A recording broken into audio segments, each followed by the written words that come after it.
Hello nature lovers, it's a snow day here on Vancouver Island, which means it is the perfect day to start planting the garden. If you're new here, welcome. My name is Jackie. My background is in educating for sustainability and garden education, and this channel is all about my journey to restore nature and be more self-sufficient. In today's video, I'm going to show you how I use square foot gardening and companion planting to improve yields and reduce work in the garden. If it's snowy and cold where you are, grab a cup of tea, get cozy, hit that like and subscribe button, and let's get started. So why bother with square foot gardening? Square foot gardening maximizes space, allows you to grow more in a smaller area. It's efficient, water-wise, and encourages biodiversity. Gardeners are moving away from those monocultures or the row planting because they recognize the ecological benefits of creating diverse, balanced ecosystems. This approach mimics nature's design, fosters healthier plants, richer soil, and ultimately produces a more sustainable and productive garden. So when we plant like all of one vegetable in one garden bed, we're essentially giving these pests like an entire buffet of their favorite food. So if we diversify the plants into compact squares, we're creating a more resilient ecosystem where plants can support each other, they minimize those pests, and they reduce the risk of disease spreading. I know that I've planted like all cucumbers together before, and powdery mildew breaks out on one plant, it breaks out on all of them. So it's better if you can companion plant them and swap them all around to kind of confuse those pests and confuse those diseases so you don't lose an entire bed of one crop. Now, if you really love your row planting, you can still apply the companion planting principles to help deter pests, like in this example here, but try to avoid a full monoculture in one garden box like this lovely stock photo shows here. Now, when you think of companion planting, the classic polyculture known as the Three Sisters might come to mind. The Three Sisters involve corn, beans, and squash. It's an indigenous technique and is a great example of companion planting in a polyculture. The corn provides a natural trellis for the beans to climb up. The beans add nitrogen to the soil, which helps feed the corn and the squash. And the squash provides like mulch and shade with its big, large leaves that spread out. So it keeps the ground cool and keeps those weeds out. It's like a perfect little threesome of all these plants supporting each other. Now, I've never planted the classic Three Sisters polyculture, but I have planted sunflowers, cucumbers, and bush beans together for a similar effect, which was actually by accident. But the sunflowers provided a trellis for the cucumbers to climb up, and the nitrogen from the beans fed the cucumbers, and the bush beans shaded the soil. Bush beans are different from pole beans in that they don't vine or need a trellis to climb up. So you could do the opposite of having a bush cucumber that doesn't vine at the ground and a pole binding bean climbing up the sunflowers. But yeah, let me know in the comments below if you've planted the Three Sisters before or a modified version of it. I think I'm going to try the cucumber sunflower beans this year. When choosing companion plants, I mainly focus on plants that deter pests, as I grow all organically without the use of any pesticides. So if I can use another plant to help deter the pests from another plant, that's a win for me. So anyways, yeah, let's get planting. The first step in planning is deciding what you want to grow this year. In my last video, I planned out my salad garden beds of all the veggies I like to eat raw, and today I'll be planning out my dinner garden and some of my pantry garden for all the vegetables I like to eat, cook, and ferment and preserve. Now, you don't need to plan your garden beds this way, but for me, to ensure I am growing enough food and varieties to eat raw and salads, eat for dinner, and stock the pantry, this year I'm planting my garden boxes this way to help me be just a little bit more organized. It's just something new I'm trying. I don't know if it's going to work. I'm probably not going to stick to the rules anyways that I've made for myself, but it's just something, again, that I want to try this year. Now, after you've decided what you like to eat, go through your seeds first to see what you already have and use those seeds up first.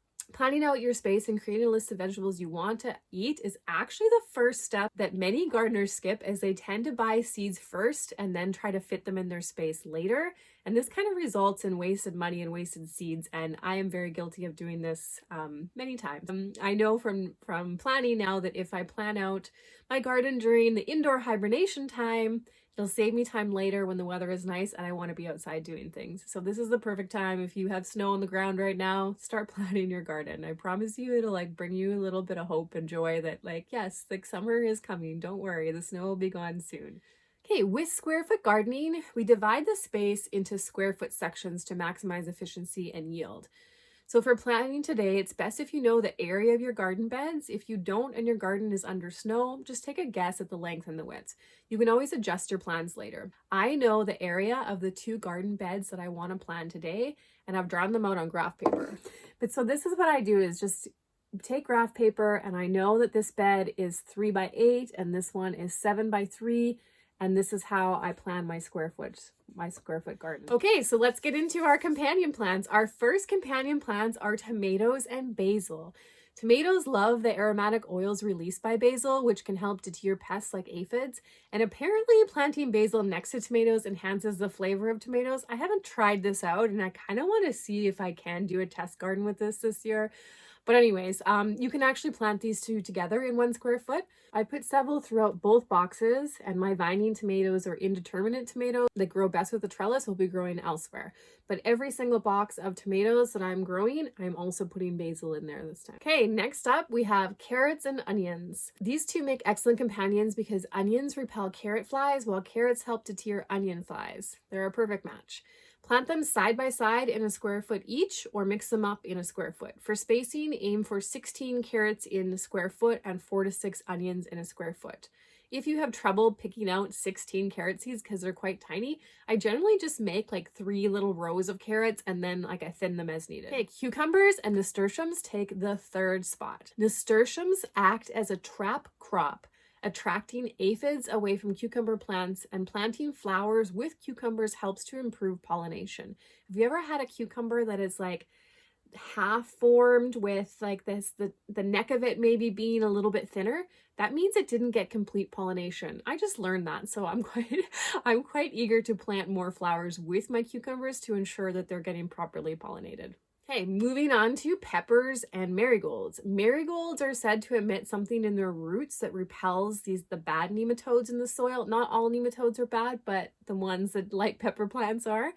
So having them planted next to your pepper plant will help deter pests. Actually, marigolds help deter a lot of pests and are good companion plants for a lot of different vegetables. You can plant 1 marigold next to 1 pepper plant in 1 square foot, or plant 4 marigolds in 1 square foot between your pepper plants. I've done both in my designs. Some space I have one that it's just between 2 pepper plants. The other ones I've mixed it in the box with those pepper plants.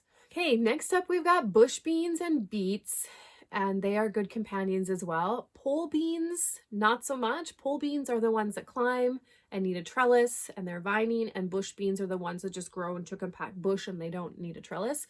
Pole beans are said to stunt the growth of beets. Now again, I don't know why people say this, but I'm kind of curious and would like to do my own tests on this to see if it actually does, because how come one bean can be okay for beets but the other one stunts the growth? And maybe it's more with like one is casting shade on the other one, like the pole beans, if they're climbing up a trellis, they could be casting shade onto the beets. But anyway, something to think about. Maybe you want to do your own garden experiments, but if you do want to just plant bush beans and beets together, I'm planting these Calypso beans that I ordered in the fall from West Coast Seeds, and I'm really excited to grow them. They're like that. The nickname is Orca beans, and they are drying beans, so I will grow them to dry, and I'll probably get like a cup of beans from them, but you know what, it's just the fun process of doing.